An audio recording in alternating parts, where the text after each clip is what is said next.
Hello, my name is Jay and welcome back to my Tech Vault. And I first want to apologize, I haven't been able to get the $30 yard sale PC video done yet. There's been a little bit of issues with my internet, so I apologize for that. But today we're going to be talking about the feasibility and how possible these rumors are. I like to sit down and not only when I do a video, I talk about rumors usually, and then I'll also take another video and I'll talk about how possible they are. Because, well, some people may go out and they just spit rumors out. I think it's kind of important that we also really evaluate how possible the rumors are. And in some cases, especially in this one, there's some parts of this that I think are definitely truth, but I think some of these things have also been exaggerated in these Ryzen 3000 series rumors. So what I'm going to do is I'm going to go through each of the lists. We have this lovely little chart that says what we have, what they predict will be in this new series, and I want to sit down and kind of break it down. So first off, I want to take a moment to talk about the 7 nanometers. So if you're unfamiliar, Intel has been stuck, or under a rock, Intel has been stuck at 14 nanometers, and they're on their first, they're on so many refreshes of 14 nanometer. I think it's like the third or second, and AMD has been at 12, it was at 14 for the first gen Ryzen series, for the 1000 series, then it jumped to 12 nanometers or Zen on the Zen Plus architecture, which is basically Zen but with some modifications, and then now they're on the 7 nanometers, supposedly, with the Zen 2 architecture. So there's a lot of confusion there, but let's just start by talking about the architecture. So we start with, and this is of course important background information to evaluate this feasibility. I'm not just going off on a side tangent. So Zen 1, we'll just call it Zen 1, was the first gen. It had decent clock speeds, etc. Zen Plus kind of focused on updating the memory controllers and getting more performance out of that. And so we got a little bit better performance, and we also got a slight increase in clock speeds. Now, if you think about it, we only got about 0.2, 0.3 gigahertz increase in clock speeds on the boost clock speeds, and that was, of course, with just a 2 nanometer difference in how big the transistors were. So if we jump to Zen 2, which is at 7 nanometers, which is almost half of originally what it was, I would be willing to say, and especially because we then again shaved off a good bit of transistors as well, I would expect to see that these clock speeds that we're seeing at 5.1 gigahertz, or some of the different clock speeds just going down the list is like 4.0 gigahertz, or just some of the clock speeds that seem kind of out there. I definitely think that's justified, that if we go from that big of a difference, especially since the TDP also stays at relatively what you'd expect for a desktop processor, isn't completely high on some of them, I would be willing to say that that's probably quite likely that that's due to the transistor size, and definitely I would say that the clock speeds are definitely possible. So as for the cores and threads, I definitely want to take a moment to talk about that. So the Ryzen 3 3300 with 6 cores, 12 threads definitely does seem quite possible. Now here's where I really don't understand some of the stuff. First of all, the TDP, I really don't know how possible it is at 50 watts, and I definitely don't think it's going to be $100. I mean, it could be wrong, because I know the Ryzen 1600 at launch was like 250 something, and I know the 2600 was, I think, maybe 180. I don't remember correctly, so please don't quote me on those numbers. But I really get the feeling that at $100, I don't know if AMD is going to price it that much. I think that it definitely might end up being higher, and this is where the rumor starts to kind of break down for me. I really don't know how likely that price is, especially because all the way down this list, like, some of it makes sense, but for 6 cores and 12 threads, that's a streaming grade processor. You're charging $100 for it, and especially at a 50 watt TDP. It makes me curious. I mean, I'm really curious. And a 4.0 gigahertz or 4.0 gigahertz boost clock, that just kind of really, I mean, I definitely think the core count is possible. I definitely think the boost clock is possible. I think the TDP, especially since you're shrinking the die size down and getting, and of course keeping kind of a relatively small clock speed, I definitely think the TDP could be justified if you put it a certain way. But the price, I don't know. And since we'll have to wait till CES, which is supposed to when this is coming out.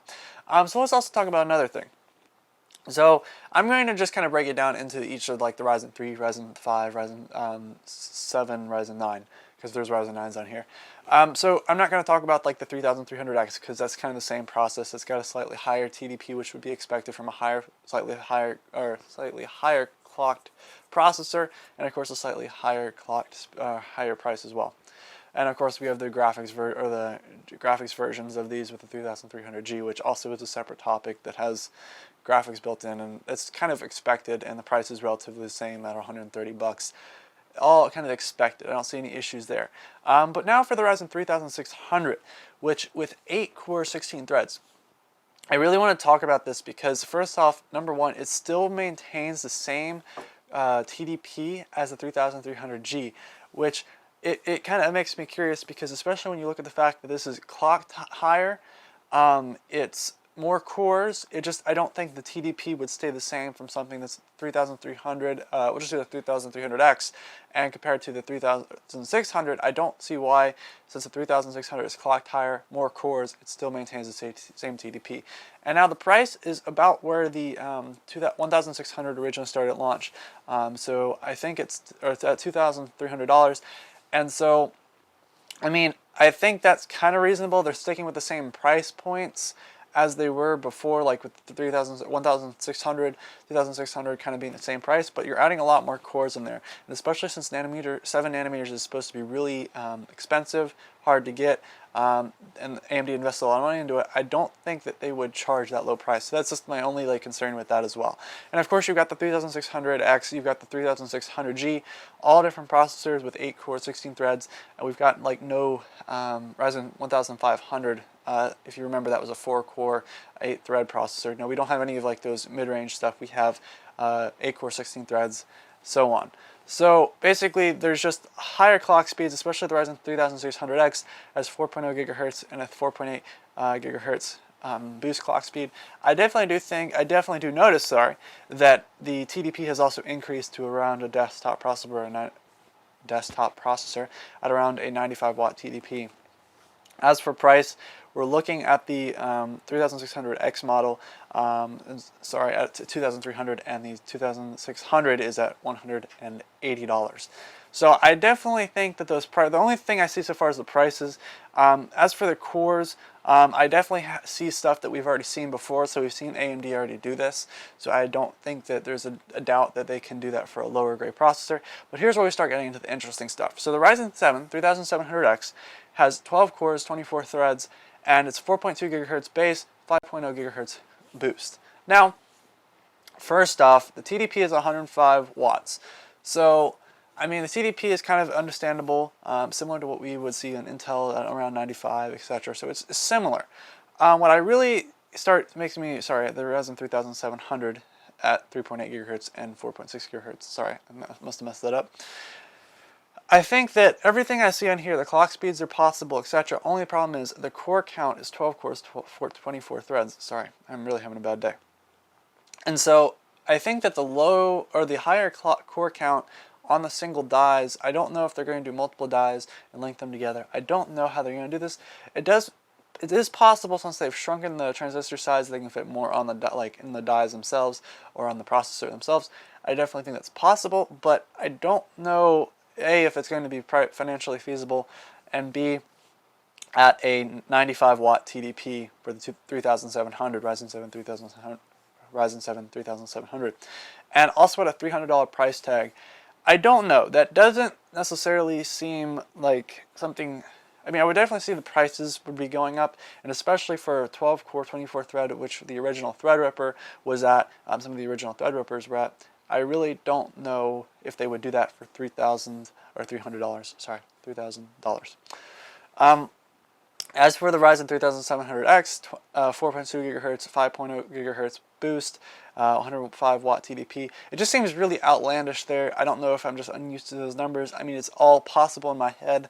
I definitely think that it is possible. The only problem I see with all these is that the price is completely lower than I could think would be possible, especially if you're looking at it from the standpoint of AMD having invested a lot of money into this. And then finally, the 3800X with 16 cores, 32 threads. So we've seen them do this on Threadripper, which is a much larger die size, or a much larger socket, so they've got more room for the heat spreader. There's a lot of different things that are going on here. I just don't know if 16 cores, 32 threads could fit on the same thing that is sitting back here. Like I have a Ryzen 1800X, which has 8 cores, 16 threads, and I don't know if they could fit, do double the amount of cores, fit that in there, as well as boost the clock speed up to, in the case of the 3850X, Ryzen 9 3850X, boost it all the way up to 4.1 gigahertz. I mean, obviously this would be single or double core, but still, especially, I mean, this is at a much higher TDP though, at 135 watts, which does make relative sense. And so $500 for that price tag, is about what I would expect to see for a 16 cores and 32 thread processor. Here's my whole problem with all this though, and this is like my biggest looking at it from the standpoint of someone that's been in like recommending and building computers. Nobody's going to need anything above a 3300 Ryzen 3 3300 if you're doing just gaming. I mean, the 3300X has a 3.5 gigahertz base and a 4.3 gigahertz boost. If they made a Ryzen 3 with a 5.0 gigahertz boost, there would be no question that'd be the best gaming processor. I'd recommend it, and people would not have to spend more than $130. I don't see why AMD decided to completely annihilate Intel in the core race and catch up to them in the clock speed race. I think that if they had just catched up to them in the clock speed race, there would be no doubt that AMD would be the best processor to recommend for gaming, as well as workstation. I just think that right now, yes, there's a lot of streamers out there. Yes, there's a lot of people that want to do streaming, but it's really hard to do something that's completely outlandish like a 16-core 32-thread processor when most people that are going to be buying stuff aren't going to use that. Especially like if you're just doing gaming, you're not going to need more than 6 cores and 12 threads at all, even if you want to stream. 8 cores, 16 threads is like borderline 4K editing, definitely perfect for 1080p editing, and the 12-core 24-thread Ryzen 7s are perfect for 4K. And as for the 3850X, it's going to be a substantially powerful processor that is definitely a pretty impressive thing.